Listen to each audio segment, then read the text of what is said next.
you have not been diagnosed, I'm not even necessarily talking to you. Some guys get accused of having it, and she thinks you have it, and you may have even done some informal quizzing online, and you might even think that you have some of the traits, but I'm specifically talking to those who know for a fact that they have it. It is a disorder. I'm not going to be politically correct in this group. I might as well let you know up front. So was it just a condition? Well, it's one hell of a condition, all right. Well, it's just a different way of thinking. Yeah, it's a different way of thinking, all right. But it's a little more than that.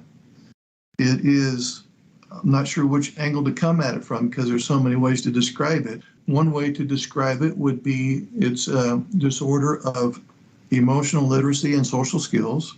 That's not to say you don't have any emotions or that you don't understand emotions or that you don't have any social skills, but not to the level she does.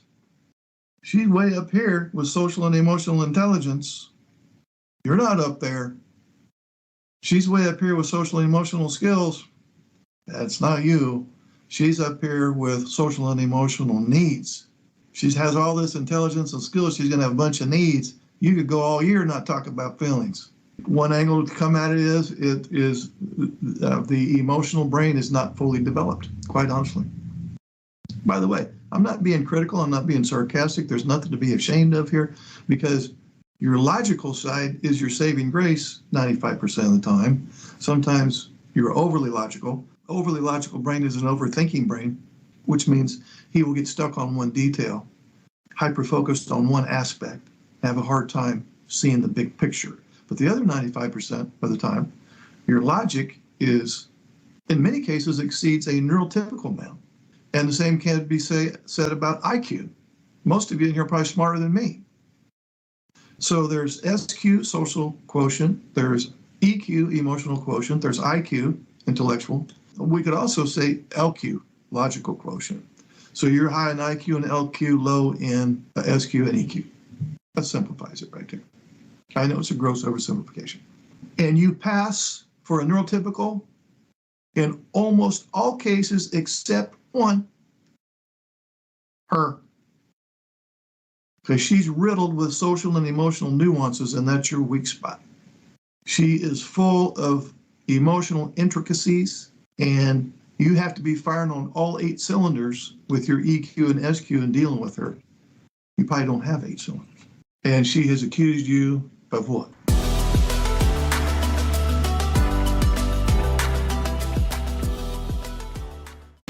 I'm a big believer in facing the truth. I would rather be hurt by the truth than blinded by bullshit. I've always been that way. And I had an NT wife email me today.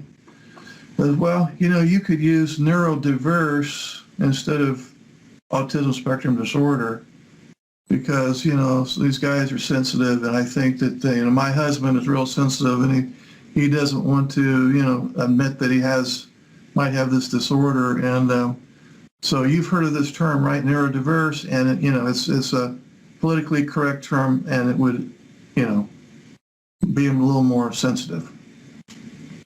So, duly noted, but I don't think you guys are that fragile that I have to be. I'm not really into being politically correct. Plus, I use neurodiversity to describe the couples. When I say neurodiverse couples, I mean one has autism, one does not. So the reason I'm not willing to use neurodiverse for you guys is because there's no shame involved. To use neurodiverse to kind of sugarcoat it a little bit implies that there's something to be ashamed of. No. Period. ASD level 1 is what we're referring to now. There's 2 other levels. It has to do with levels of functioning. You're already aware of that. You guys are all ASD level 1, which is high functioning. So think of ASD level 1 as simply I don't like the term disorder, though, I will tell you that. Because there again, that sounds like there's something wrong or bad or to be ashamed of. So I do not like the term disorder. So I guess I do want to be politically correct on that. I prefer to call it a condition or a different way of thinking because I think that's more in alignment with the reality of things. And you could think of it as a condition of social skills being low, social needs being low, logic being high. And that's kind of your saving grace. That is your strength, your logic. We wouldn't have this computer we're talking on right now if we didn't have somebody on the autism spectrum, Asperger's syndrome, and back in that day, Bill Gates. The engineering field is full of people on the spectrum. Computer sciences, they're all over the place. It's almost a stretch to call you guys in the minority because there's so many undiagnosed people crawling around all over the planet. If we could get to the bottom of things, we might find that 30% or 40% of people, the entire people on the planet, are on the spectrum.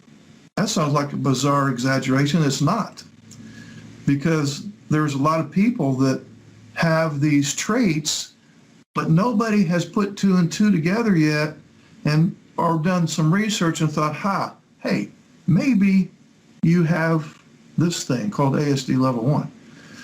They just go on with life and they don't even entertain the idea. So there's more people that have it than have been diagnosed with it or that even have talked about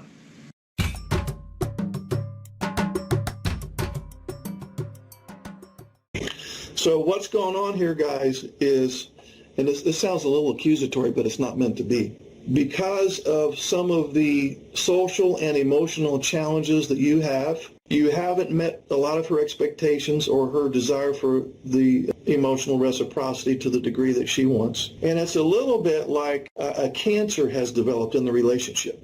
So if you had cancer or you know somebody who has cancer, there's a long recovery. There's surgery to remove the tumor. There could be radiation, chemotherapy, all of these different things, and it could be 6 months or a year or more before you're clean, before you go back to the doc and said, yeah, we can't find one cancer cell in your body. For now, you're good to go. You beat it. You're done. That's a long-ass process. All of you all in here are right in the middle of that process, and you're just now beginning treatment. So when you feel like it, well, doesn't matter what I'm doing, it's never good enough. Doesn't matter what I say, I'm always wrong.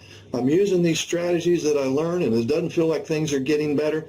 You got to realize that this is a long haul deal here. So don't lose your confidence. If you're doing the strategies that we're talking about, you should notice some improvement immediately. But to get it to the level where you want it, where she's no longer agitated and giving you a bunch of grief, that's going to take a long time. Passivity is, I'm afraid that I'm going to say or do something wrong. So I'm going to try to say and do as little as possible. Anything to keep the peace. We don't want to work that way anymore.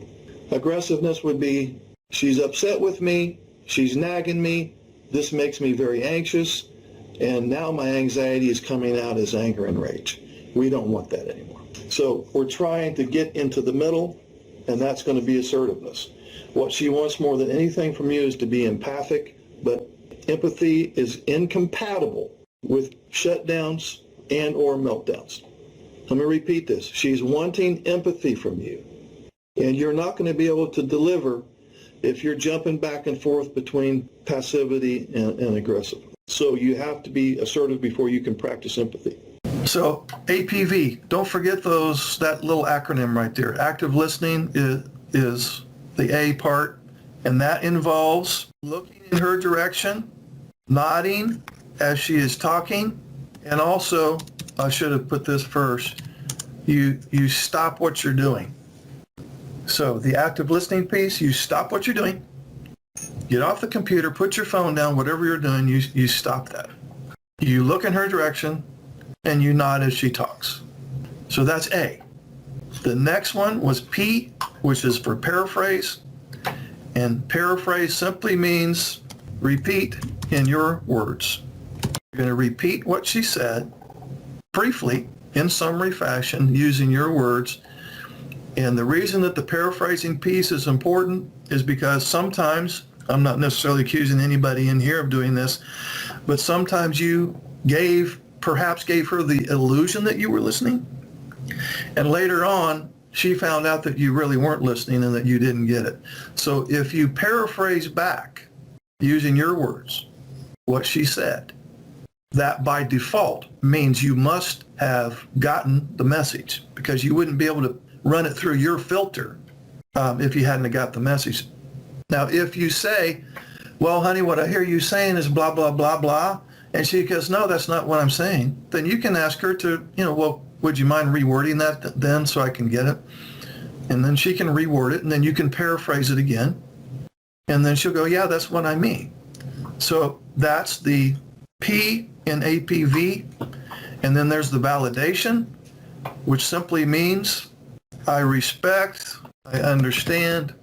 So that's the validation piece. And you can even say, okay, well, I understand what you're saying, and I respect the fact that that's your truth. And that is validation. You can throw in there if you want, depending on how safe it is and how much she receives or doesn't receive this next line. You can say, that's not necessarily the way I see it, but I'm not here to defend my opinion or to mount a defense or to make you wrong. I'm here to understand your side of things. So let me repeat all of this again. And this was a long way around the bush to kind of tie in to answer Tim's question about, is it okay to fake empathy? She seems to want emotional mirroring. Okay, emotional mirroring is not part of this formula. There's just three components: the active listening, the paraphrase, and validation.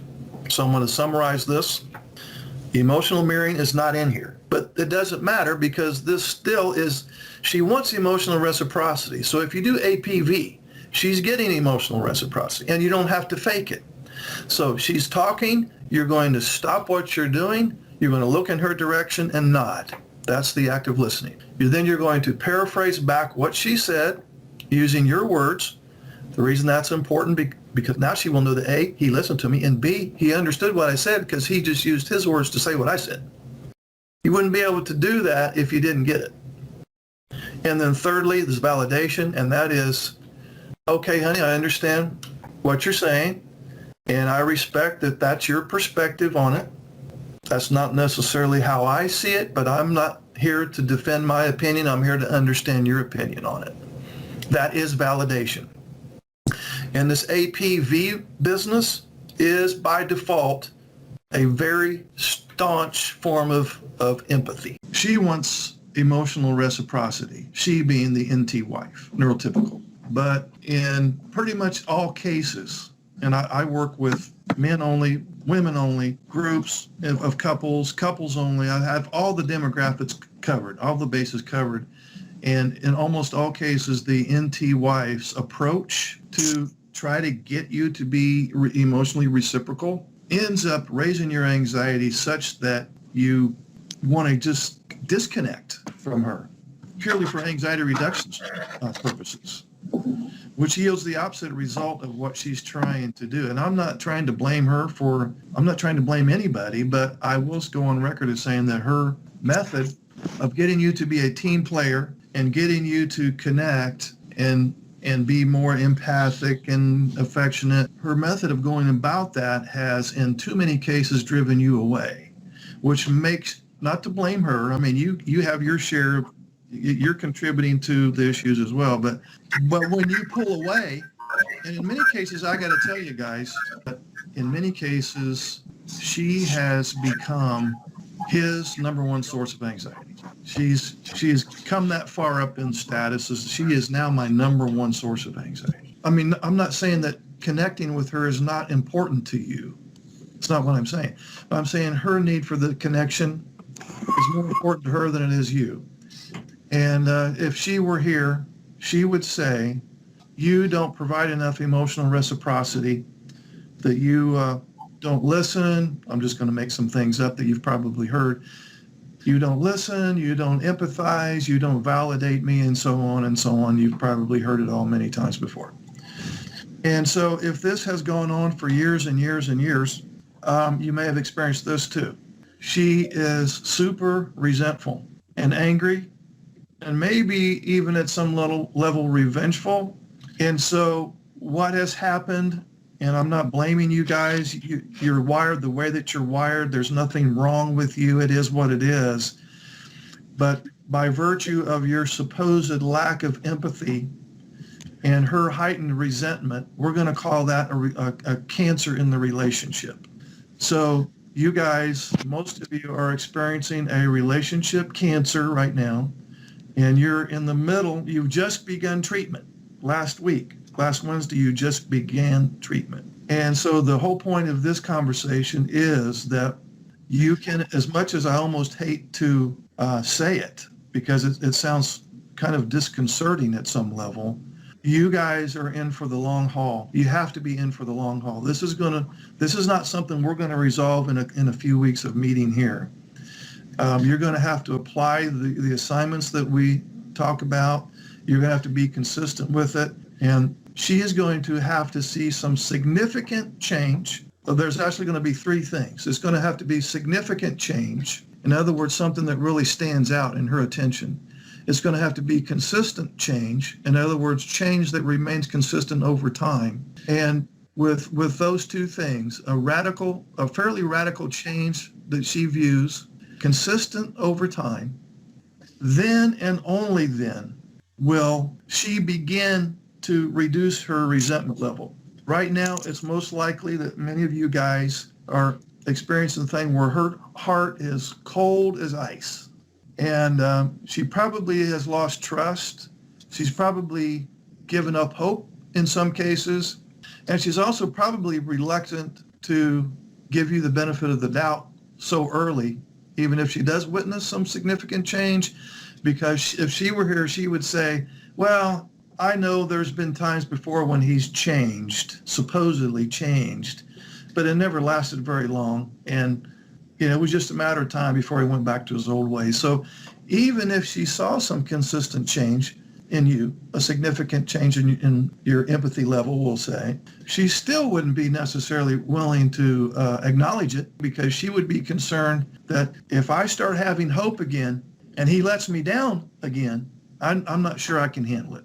So she may even be withholding affection or acknowledgement or praise or pointing out that you're actually doing something right for fear of being let down again. So everybody in here is in for a long haul deal. You have to be willing to tough this out and realize that this fix, for the lack of a better term, is not going to happen anytime soon. That's not to say you wouldn't see some improvement if you're doing the assignments. You should be able to see some improvement in her response to you, but it's not going to be anything real super observable or noticeable for quite a while, because again, she's going to have to see significant change, and she's going to have to see that spread out over the course of the next several months before she's going to have a change in attitude. And that change of attitude in her mind would be, you know what, he is making some significant changes, and he has been consistently doing so over the last 3 or 4 months. Maybe he really has turned the corner. If you have ASD level 1, you will have some of these executive function deficits. I'm not going to sugarcoat my words with you guys. I'm not going to call ASD a condition or a different way of thinking. You have to have some thick skin if you're going to work with me. So I'm not going to be politically correct. So you're not going to have all of these, but you can have more than one. If he has a hard time understanding nonverbal language, voice inflection, body language, that would be an abstract thinking deficit. If he has periodic meltdowns or shutdowns, that would be an emotional control deficit. I want to make sure you understand the difference between a meltdown and a shutdown. With a true meltdown, your prefrontal cortex is shutting down, and your amygdala, the fight or flight response of the brain, is now on front stage. And it's flooding you with adrenaline and cortisol, fight or flight chemicals. And with a true meltdown, let's assume it's in the context of her trying to talk to you, especially about a heavyweight topic, while she's angry, you are only going to be able to. You won't be able to will yourself into a different state of mind. You will only be able to listen to maybe 8% of what she's saying and only understand 60% of that. and only retain 40% of that, and maybe only follow through with 20% of what she's asking. So in a full-blown meltdown moment, she is wasting her time and energy with you. That's why we need to have the conversation about prevention. Because intervening in the middle of a meltdown, that bullet's already left the gun. That storm is going to have to ride itself out. So when we're talking about meltdowns, we have to think in terms of prevention. What is a shutdown? That is simply his catching it early that he's escalating towards a meltdown, and he leaves to prevent a meltdown. I can help you understand her anger and resentment and complaining. When she was young, a young girl, she's playing with dolls, she's playing house, she's pretending like she's married, she's all these fantasy things and childlike play were evolved from a very young age. As you know, if you've raised any daughters, she's already gearing up for her big day, marriage. She's already gearing up for, I'm a princess and I'm going to find my prince and I'm going to have babies. We're going to have a big happy family. She has all of these fantasies and images in her head about her big day is going to come when she's going to get married. And most marriage ceremonies, they make a big production out of it. It's a huge deal for her. Then she hooks up with somebody who's low in social and emotional needs. But, you are very task oriented. I'm not saying that you don't do anything. You're very task oriented and you like to do things for her. But anyway, she marries somebody on the autism spectrum. She's not getting the emotional reciprocity that she had imagined in her fantasy. And so as sarcastic as this sounds, and this probably is the case with your wife, she feels kind of ripped off. It's like, I got tricked. I got fooled. I've been cheated out of my dream. This is not what I signed up for. This is not at all what I was expecting as a 16-year-old girl that was already looking forward to someday, having a family and whatnot. You weren't having that thought at 16 years old. You didn't have the thought one time, gosh, I cannot wait to get married and have kids. I'm really looking forward to that day. You never had that thought at all. You're more concerned maybe with playing your games or some kind of special interest thing. So in summary, she feels like her dreams have been stolen. And she feels like she's at the wrong movie. And she has been trying to correct your ass for how many years? But she's going around about it in a way that is making it worse. And in some cases, she, the NT, has become his number one source of anxiety. And I have lost track of the number of guys who have come right out and said, I'm afraid of her. I'm literally afraid of her. It seems like I'm always in trouble. I'm always concerned that what I say or do is going to put me back in the doghouse again. And so he's walking around on thin ice most of the time. And her message delivery, being the stress-inducing delivery that it is, causes you to do some version of meltdown or shutdown or false agreement where you just go along with whatever she says just for him to get the conversation over with. I don't think her intentions were malicious. Her motives were pure for the most part. She was doing the best that she knew how to do at the time to get you to have that emotional reciprocity and intimacy and validate her feelings and yada, yada, yada. So I'm not saying that she's your enemy. In fact, I'm saying the opposite. She is not your enemy. But sometimes, if you want to be honest with yourself, it feels as if she is. She's wired the way that she is. You're wired the way that you are. But we do need to work on some things. So just because nobody, well, not that you never did anything wrong. There's times when you purposely were trying to be a dick. But I'm saying the other 80% of the stuff that she has made false assumptions about have been about the traits of the disorder. But just because you may have some traits of the disorder or condition, that doesn't give you a license to just say, and I know you wouldn't do this, it doesn't give you a license to say, well, that's just the way I'm wired, and you just, that's just how I am. So if I have these meltdowns, well, that's, you're just going to have to live with it. We know that we're not saying that. There's still things that can be done. Hey, this is Mark Hutten. Would you like to schedule a one-on-one Zoom call? Okay, it's so simple. Just look under any of my videos in the description area. Click on this Calendly link Now you see my calendar. Pick your month, your day, any time that's available. Enter your name and email address. Then you'll get a follow-up email with the Zoom link on the day and time that you picked. And voila, we will talk.